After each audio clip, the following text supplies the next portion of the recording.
and stressed out. I mean, right? Or you're just stressed out, or you're just here and we're happy to have you. It's live. So tell us when you're here. Tell us where you're watching from. We can see the comments. We'll pop them up for you. And we'd love to share them. Bring us any questions you have. Sarah and I are super stoked and a little tired because of this week. Because why not? And we teach class 1 of the November Fearless Birth Delivered classes tonight. That's exciting. I sent you the link, right? Yes, I'm so excited to meet our new students and teach them. Oh my gosh, class 1 is just so good. I really love teaching this class. Class 1's fun. Yeah, it is. Foundation. I usually don't like it because it's awkward. It is a little awkward sometimes. Depending on the group, though. Our last class was pretty chill. Super chill.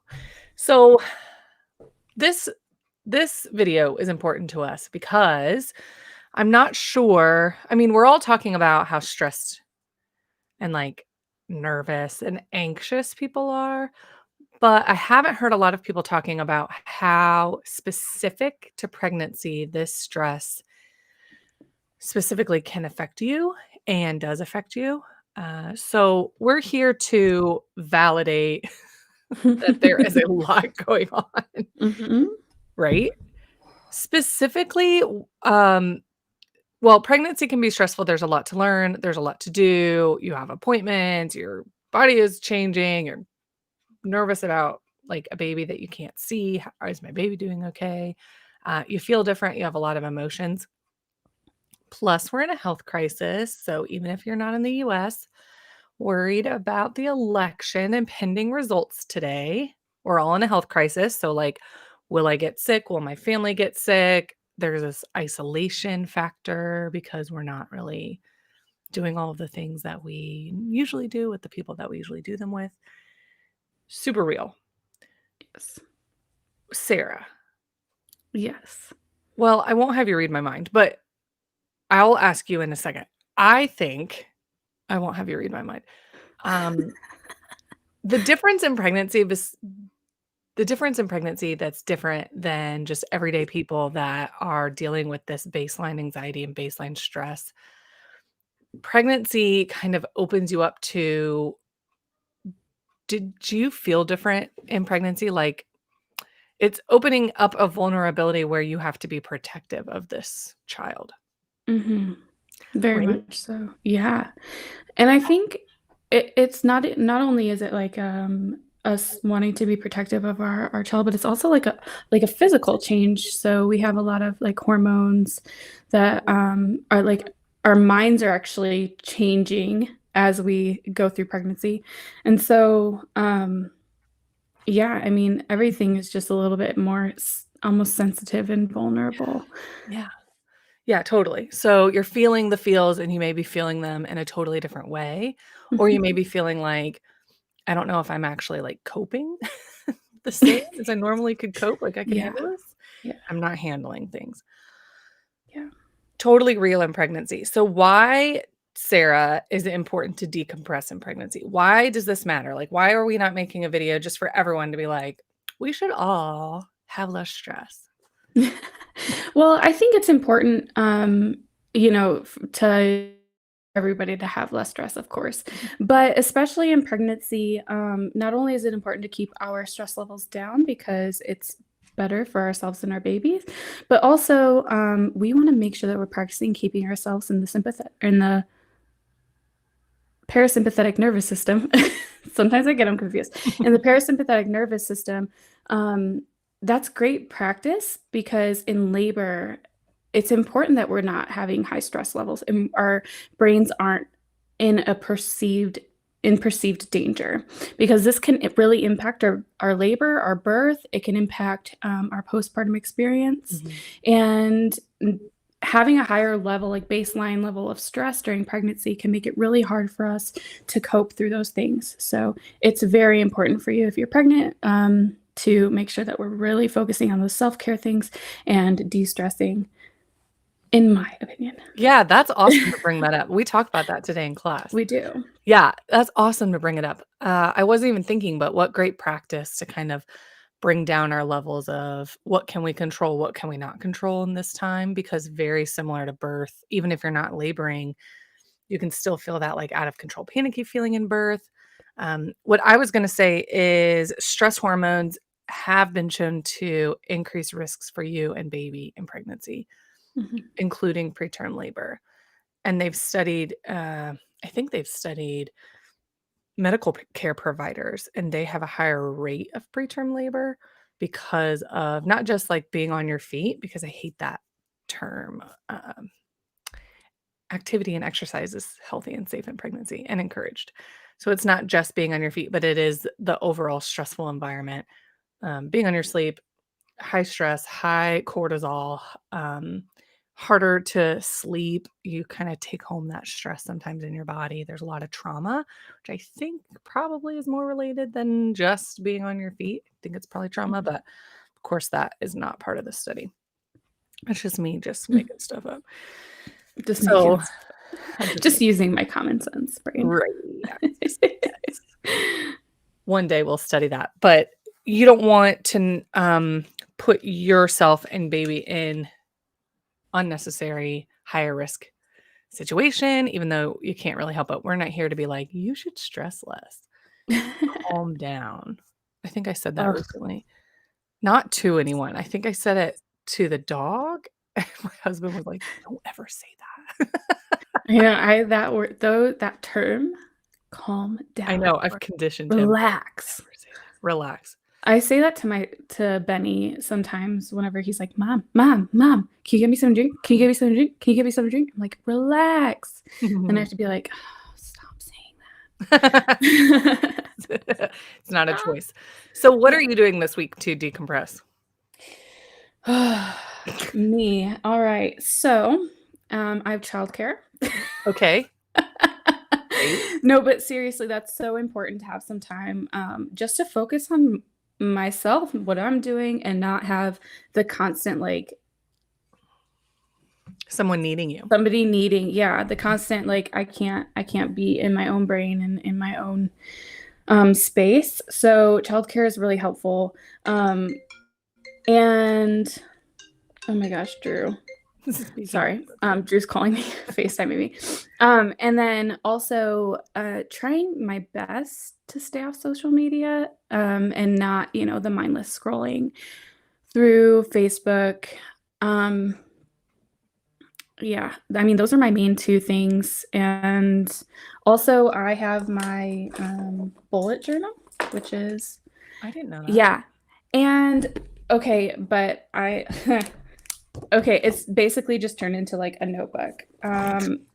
It's just a bunch of like nothingness. Like this is 1 week. You Oh, see great. nothing. I basically just end up like drawing and but it helps with stress. It helps with stress relief. I can just kind of imagine my week and imagine my day and not write it down because that's who I am as a person. And then that really helps me. What about you? What about you? I don't do that well. No. In pregnancy, I did a lot better at decompressing. I forced myself to do guided meditations. Mhm. I would like people watching to put their favorite in the comments right Yes. now. When you come up with one, when you find one, put them in the comments. I have to do guided for the most part, either auditory or go to a yoga class, and they do guided with me because I can turn off my brain if someone's telling me what to do and how to do it, and I trust them and I feel safe. I can do a really great job with that, and that takes me into my body, out of my head. I think that even if it's like forced practice, like I never really wanted to do that, but I knew I needed to get out of my head and I knew it would just like level up. This morning, I like barked at the kids. I bark at the kids all the time. My husband barked at him. So if you got my email today, you saw what I was trying to do was like some affirmations, even though it's not pregnancy right now in my life, it's parenting and like the type of parent I want to be, or the things that I wish I was saying to my kids, or the things that like sound so good when you read them and you're like, oh man, you feel so guilty. I wrote some of those Oh, down. Yeah. so good. Affirmation work was was helpful for me because I would read things and be like, "Yes, I believe this deep in my soul." And then, like, immediately I'd forget it. I have all these affirmations back here. I love that. I I have put them on some my above bathroom here mirror. too that like I've written for myself and that Mhm, friends have written for me so that mhm, they're like right in my workplace. mhm. And that way I'm like, I can just remind myself, you're smart, you're brave, you're strong. Yeah, I Yeah. need to see them. I can't like, I had a book and I would, like, make myself open it and work on it, but I also need to see them or I forget, and then I go into my brain of, like, all the worries and all the fears. Yeah. I try to move my body, so when I go pick up my son, we're gonna go for a walk outside. When I take the dog out, I've been going barefoot. It's Oh, cold. nice. Yeah, but I try to, like, stand on the ground. Um, I don't feel it immediately make me feel better, but it's supposed to I'm so jealous. Do you have grass? Yeah, Do we you have get to grass. stand in the grass? Yeah, we have grass. I have friends here who have like really, really beautiful yards that they maintain somehow. Mm, I live in, for anybody who's or watching and doesn't decompression. know, I live in the desert, and Yes. so grass is like not really a thing unless you make it a thing. And I have a black thumb, like really bad. I kill succulents, not on purpose. I don't know. I try very, very hard, and I love my plants very hard, and then they're like too much love. You I'm love like, them too hard. no. I did, I watered Um, my plants today, all these babies. they're so pretty. I know. Every time I look at your office, I'm like, oh, I Watering them wish. hel I think anything with the earth helps. Hmm. You can do online yoga too, so, like, moving your body. The thing with trauma is vibration and jiggling and shaking. So, my son has been doing, like, a dance-a-thon recently at school, so he'll come home, like, singing songs. We'll put him on Alexa, and so I get to hear what he's listening to at school, and then we get to dance to it or move to Oh, it I love at that. home. It's not that fun for me. Well, I just do it because the kids love it, and I'm supposed to be moving my body, and I, like, force myself to do it. Sometimes I'm just like, I know. In my head, I'm like, "Oh, that sounds so much fun." And yeah. then Benny comes home and he's like, "Can we listen to Ghostbusters?" And I'm like, "I've listened to Ghostbusters literally a million times this month. I refuse." And it's only the 4th. Like, this is not, no, I have absolutely to not. I have to force it. It's not like, "Oh, and then we're gonna do craft corner," and then I have to force it. Yeah. But being intentional is what it's about. That's why we're here to encourage you. We believe if you are stressed, we believe there's a lot of reasons to be in your head and worried and fearful for the future, but consider what you have control over, and it is how you're breathing.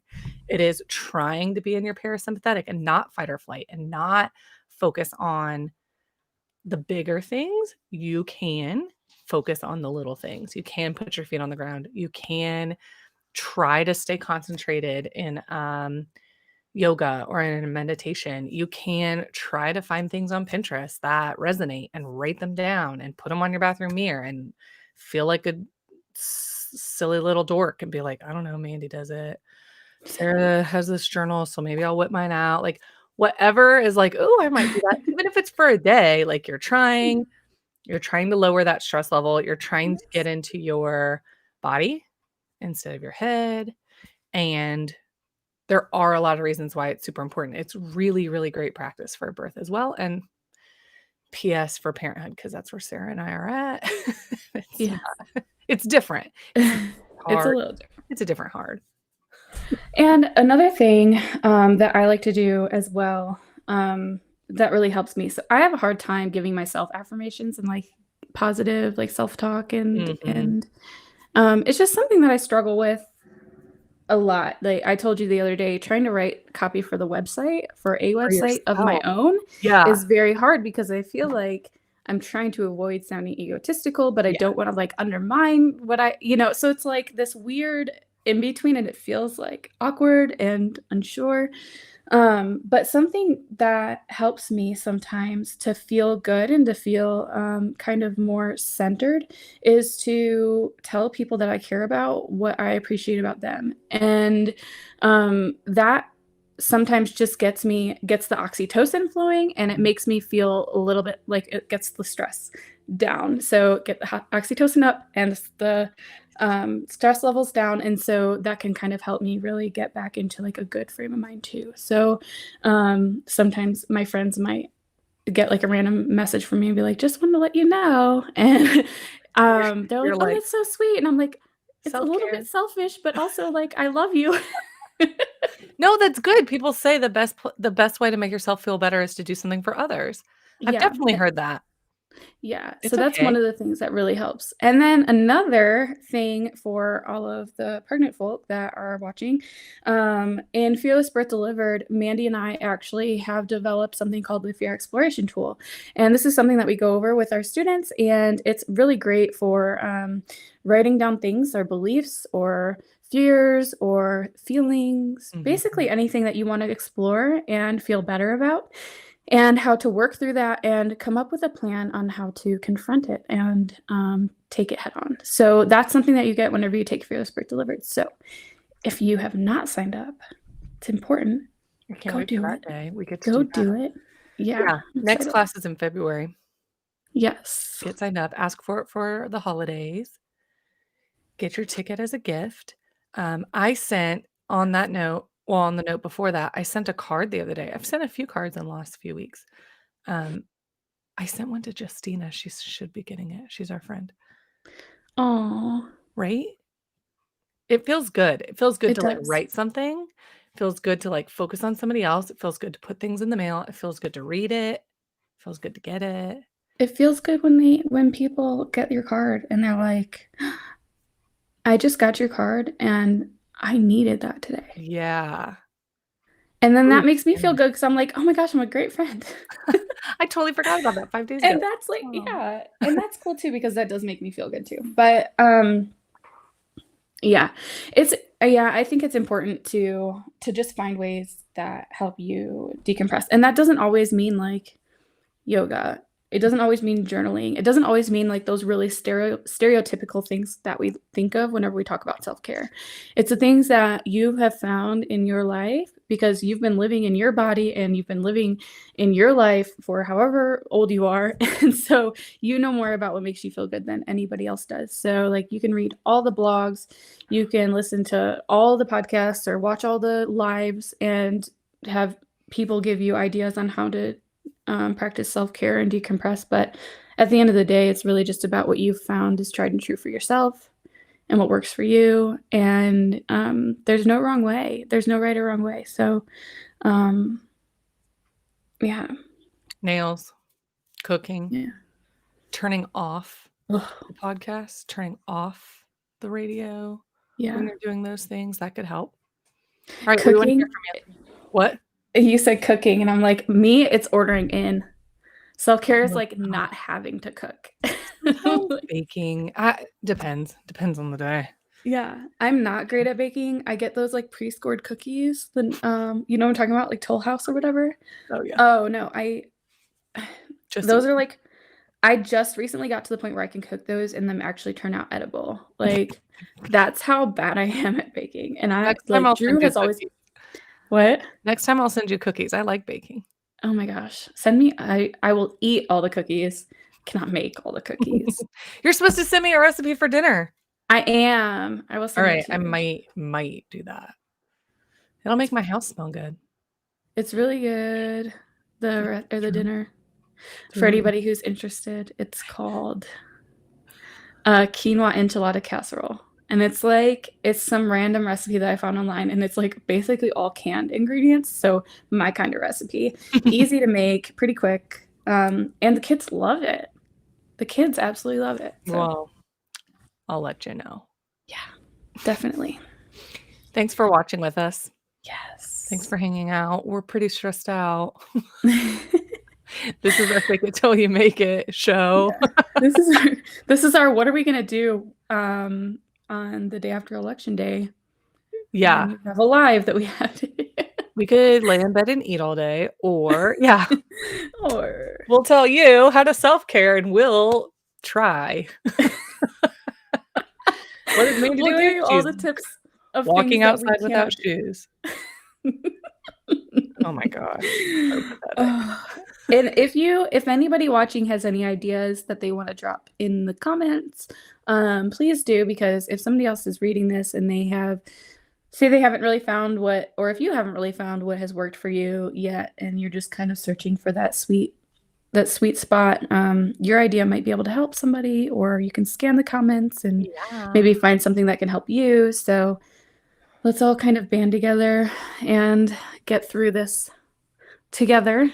Hey, Melissa, tell us what you're doing to decompress this week. Happy 23 weeks. I feel in my third trimester. I get that. I get that.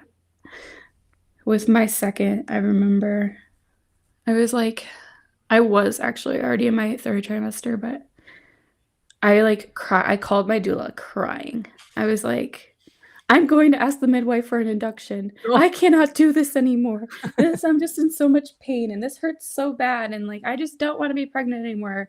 And my doula, being the great doula that she was like, okay, so this is totally normal for you to feel this way. And it's valid.